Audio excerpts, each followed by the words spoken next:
speaker is Dr. Sudeep Chaturvedi. Yeah, good afternoon, everybody.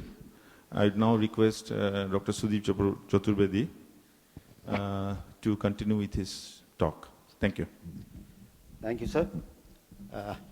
Chairpersons, my seniors, my colleagues, I have chosen this topic of practice of procurement of medicine, which concerns almost all our hospitals.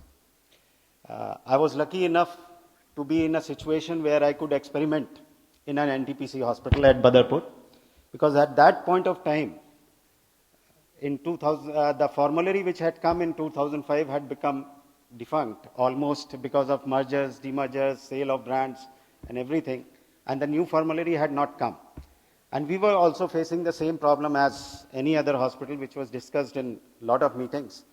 And I was lucky enough to have a CMO who was ready to experiment, Dr. PC Raya, who is CMO CC now, and he supported me without any much of experience of store management. I studied that the store management in conjunction with the CNM people and came out with a solution which I am going to share with you. It becomes more relevant today with the statement which came in the morning from our RED, that our hospitals are going to be leaner and smaller and probably will not have dedicated staff to manage stores in future.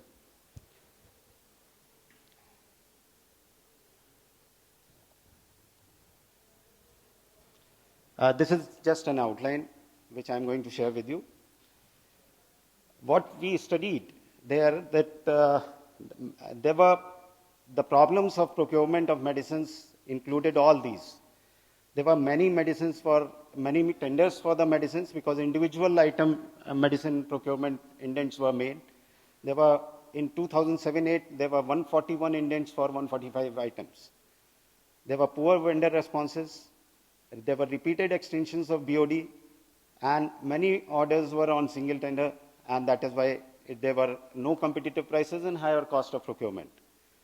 The low execution of indents to purchase orders was there. The conversion rate was very low.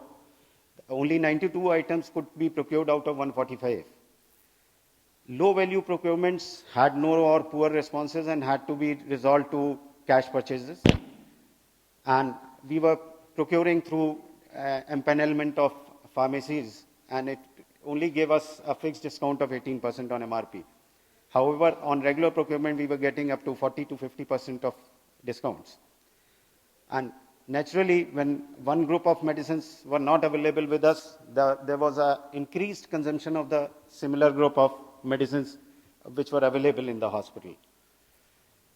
When we analyzed these causes, the individual item standardization, because we were not able to indent even 4 or 5 items with the similar standardization.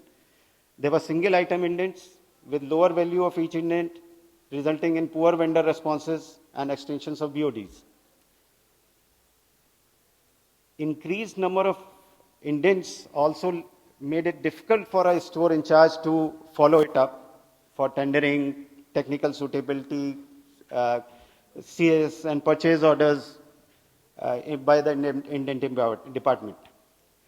Then each file with each alterations moved to the higher authority for even for extension of BOD, variation in quantity of procurement or anything. For approvals, it went to the competent authority. So each file, 145 files were moving repeatedly out of them. Certainly they were not 100%, but more than 60% files were moving repeatedly. And naturally, because of this repeated process, there was lack of attention of the purchase department who were already hard pressed because of plant needs.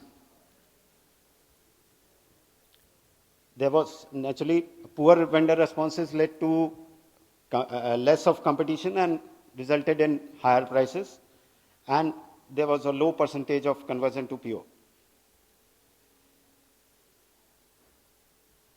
Well, to overcoming these areas of concern, we consulted the CNM also, and the drug committee was enough we changed the pattern of standardization, we made a group-wise standardization of medicines. That is, number of companies were added to hypertensive group. We standardized companies for diabetes, anti-infective, nutrition, GIT, etc. A related group of medicines were a number of companies were put for a particular group of disease process. The popular companies from a standardized list of vendors which were already there in the formulary and standardized with Ntpc were included in this group. And the POs of other projects were studied in the SAP because the SAP had become available at that point of time, and we could study the purchase orders of other projects. And those companies were included in those vendors. And many vendors for each item were included in a group. This is a type of standardization that we did. There was, this is like an example, just for an example, I'm showing this. And number of companies were included in this for the group that is nutrition and metabolism. This is the technical suitability matrix which we made after the offers were received, and you can see we had more than 4 or 5 offers for each item.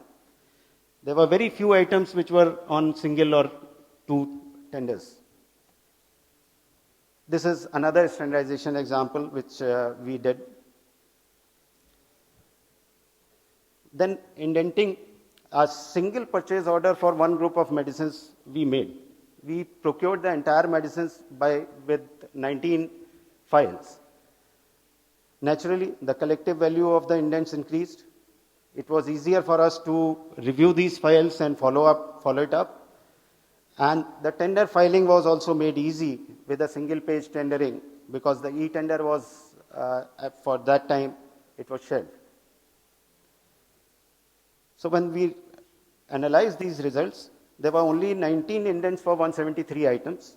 They were very easy follow-up, and all indents opened on the single BOD, except one for which extension was given.